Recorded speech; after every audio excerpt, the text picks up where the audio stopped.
چند لفظوں میں ان شخصیتوں کا کروں کہ جو محرم کا آغاز ہیں، جو نقطہ اول ہے محرم کا، نہیں نقطہ اول نہیں، عجیب و غریب صورتحال ہے کہ جس نے کربلا کی بنیاد رکھی، جو کربلا کا پہلا یعنی یوں کہیے کہ راہ حق کا پہلا شہید ہے، اسی نے کربلا کا آخری نقطہ بھی ترتیب دیا، آخری عبارت بھی اس نے لکھی۔ ذہنوں میں وہ شخصیت آ گئی ہوگی، رسول امام حسین علیہ السلام کے چچا زاد بھائی، آپ کے والد گرامی علی بن ابی طالب کے بڑے بھائی تھے حضرت عقیل، ان کے بیٹے حضرت مسلم۔ ان مسلم کی خصوصیت کیا ہے؟ میدان حشر میں سمجھتا ہوں کہ سب سے بڑا اعزاز، سب سے بڑا فخر کسی کو جو حاصل ہوگا وہ یہ ہوگا کہ ہم کربلا کے شرکاء میں سے ہیں۔ جس کے ماتھے پہ کربلا کی کلغی سجی ہوگی اس کے لیے سب سے بڑا اعزاز ہوگا۔ دنیا کا کوئی عمل، کوئی کارگزاری، کوئی راہ حق میں کیا ہوا اقدام کربلا کا مقابلہ نہیں کر سکتا۔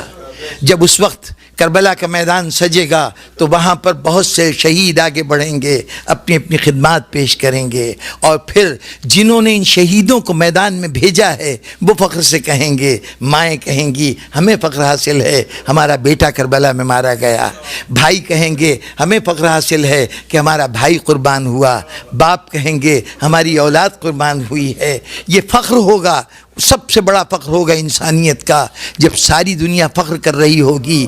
کچھ مائیں آئیں گی کہ پروردگارا ہم نے اپنی ایک اولاد کو تیری بارگاہ میں پیش کیا، کچھ والدین آئیں گے ہم نے اپنے 2 بیٹوں کو قربان کر دیا، شاید ام البنین جیسی ہستیاں آئیں جو کہیں ہم نے 4 بیٹوں کو راہ خدا میں قربان کر دیا۔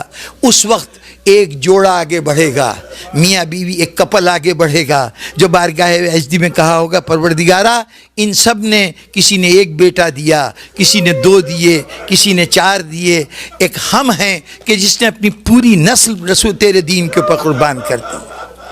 حضرت مسلم ابن عقیل پوری نسل قربان کر دی ہے، اپنی جان کا نذرانہ بھی، کیا کہنے اس رقیہ کے کہ جو علی کی بیٹی تھی، جس کے سرتاج جناب مسلم ابن عقیل تھے، کیسی کیسی قربانیاں ہیں۔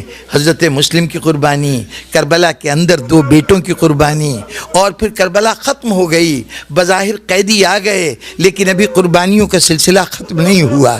2 ننھے بچے بھی تھے مسلم کے جو شہید ہوئے۔ اگر ان شہادتوں کی تفصیل بیان کریں تو ہر واقعہ اپنی جگہ یہ کہتا ہے کہ آؤ ذرا ہماری طرف توجہ دو، ہمیں دیکھو۔ مسلم کا کوفے میں شہید ہونا ایک فرض شناس سفیر کی شہادت ہے۔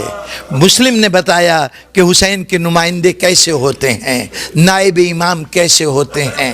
اس مسلم نے بتایا کہ حسین سے وابستگی کا جذبہ کتنی قوت رکھتا ہے۔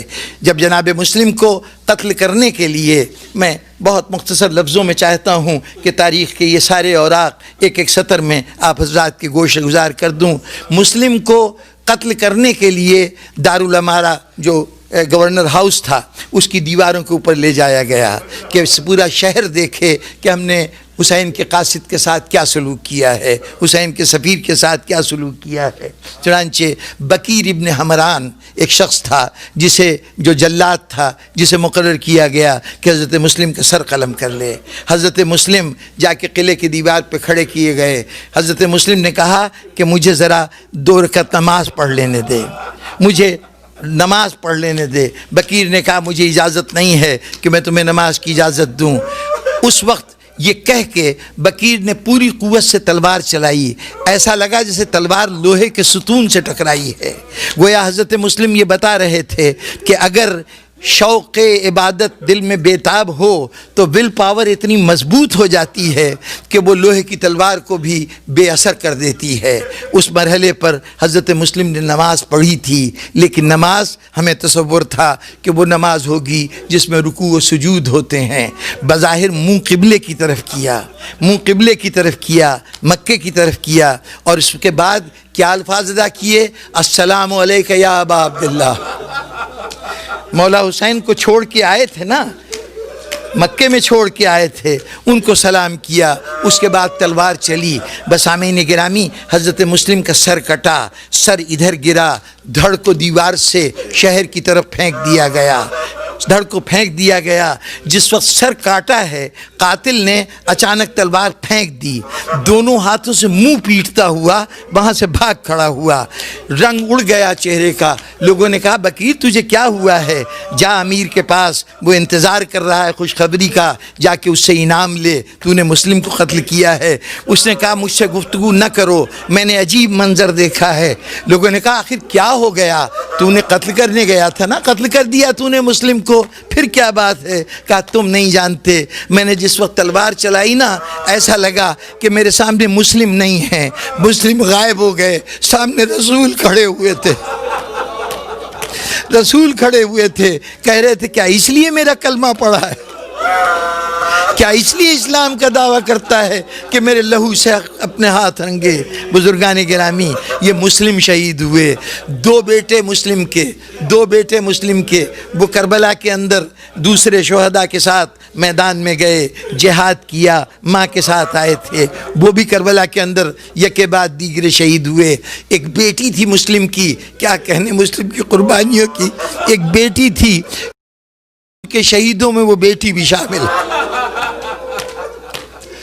تفصیل کسی اور مرحلے پر، لیکن وہ بھی شہداء میں شامل ہے۔ اس کے بعد اب تاریخ اس معاملے میں ذرا الجھ گئی ہے۔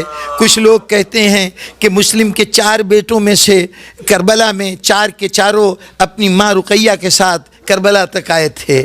کچھ تاریخیں کہتی ہیں کہ نہیں، 2 بیٹے تو ماں کے ساتھ آئے تھے، جو چھوٹے بیٹے تھے وہ حضرت مسلم کے ساتھ کوفہ گئے تھے۔ بہرطور وہ دونوں بچے وہ الگ رہے، ان کو کوفے میں گرفتار کیا گیا، یا گرفتار کر کے ان کے سامنے ابن زیاد کے سامنے پیش کیا گیا۔ ابن زیاد کے سامنے کربلا کی مہم درپیش تھی، سارے معاملات درپیش تھے، چنانچہ ان بچوں کو اس نے قید میں ڈال دیا۔ قید میں وہ بھول گیا، سال بھر قید میں گزرا۔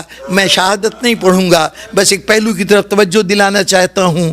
وہ بچے قید کے اندر رہے، سال بھر کے بعد داروغہ زندہ جس کی نگرانی میں بچے دیے گئے تھے وہ متعارف ہوا کہ بچے ہیں کون۔ جب تعارف ہو گیا تو اب اس کے لیے ممکن نہیں رہا کہ وہ رسول کے گھرانے کے بچوں کو قید میں رکھ سکے، لیکن حاکم سے بھی خوف زدہ تھا، دونوں بچوں کو لے جا کے شہر سے باہر چھوڑ دیا کہ کوئی قافلہ ملے تو اس کے ساتھ تم مدینے چلے جانا۔ قافلہ تو نہ ملا، 1 ہفتے تک وہ بچے دنوں کو کسی درخت پہ بیٹھ کے گزارتے تھے، رات کو راستہ ڈھونڈتے تھے کوئی مدینے کا راستہ مل جائے، حتیٰ کہ واقعات گزرتے رہے۔ آپ تفصیلات سے واقف ہیں، حارث نامی ایک ملعون کو یہ بچے مل گئے، اس نے ان کو پکڑا، لے جا کے دریا کے کنارے، بچے کہتے رہے دولت چاہیے نا، ہمارے ماموں بڑے دولت والے ہیں، تجھے اتنا دے دیں گے کہ ساری زندگی ضرورت نہیں رہے گی۔ اچھا اگر ان تک نہیں لے جاتا تو یوں کر کہ ہمارے بالوں کو کاٹ دے، ہمیں غلام بنا کے بازار میں بیچ دے، ہمارا خون نہ کر۔ لیکن دونوں بچے قتل کر دیے گئے، دریا کے کنارے قتل ہو گئے سال بھر کے بعد۔ سامعین گرامی، مجھے اس قتل کی تفصیل نہیں بیان کرنی، میرے ذہن میں ایک اور پہلو ہے، اس کو یوں نہ کہیے کہ میں نے کس کتاب سے پڑھا، یہ کسی کتاب میں درج نہیں ہے، یہ کتاب میں درج نہیں ہے، کسی راوی نے روایت نہیں کیا ہے، یہ یوں سمجھیے کہ نفسیات انسانی کو سامنے رکھتے ہوئے ایک تصور ذہن میں آتا ہے۔ اور وہ تصور کیا ہے کہ دیکھیے، کسی کا کوئی عزیز چاہے کتنی محبت ہو اس سے، وہ اگر مر جائے، اس نگاہوں کے سامنے مارا جائے یا مر جائے، اس کو خود اپنے ہاتھوں سے قبر تک اتاریں تو اس کے بعد کچھ دن تک دل بے چین رہتا ہے، پھر سکون آ جاتا ہے، کچھ دن کے بعد صبر آ جاتا ہے۔ لیکن کسی کا کوئی عزیز گم ہو جائے، لاپتہ ہو جائے تو ساری زندگی انتظار رہتا ہے شاید آ جائے، شاید وہ کہیں آ جائے، یہ یقین نہیں آتا کہ اس کو موت بھی آ سکتی ہے۔ اب ذرا سوچئے، رقیہ کے 2 شوہر کوفے میں مارا گیا، 2 بیٹے نگاہوں کے سامنے مارے گئے، بیٹی شام غریبہ میں ماری گئی، ان سب کو تو رقیہ نے دیکھا، اس کی دنیا اجڑ چکی ہے، لیکن 2 بچے ہیں جن کا سراغ نہیں ہے، جن کا پتہ نہیں ہے۔ اب یہ میرا تصور ہے کہ رقیہ جب کوفے میں داخل ہوئی ہوگی تو وہاں پر در و دیوار سے پوچھا ہوگا میرے محمد و ابراہیم تو کسی نے نہیں دیکھے، محمد و ابراہیم تو یہاں نہیں ہیں۔ مجمع میں ہجوم کھڑا ہوا ہوتا ہوگا اور یہ ان میں تلاش کرتی ہوگی میرے بچے یہاں تو موجود نہیں ہیں۔ حضرت مسلم کا کٹا ہوا سر نظر آیا تھا، میرے سرتاج میرے بچے کہاں ہیں؟ کوئی مجھے بچوں کو پتہ بتا دے۔ قید خانے میں گئی ہوگی، اس کے ہر کونے میں ڈھونڈا ہوگا، میرے بچے یہاں تو نہیں ہیں۔ دمشق پہنچی ہوگی، شاید میرے بچوں کو گرفتار کر کے یہاں بھیج دیا گیا ہو، شاید یہاں مل جائیں۔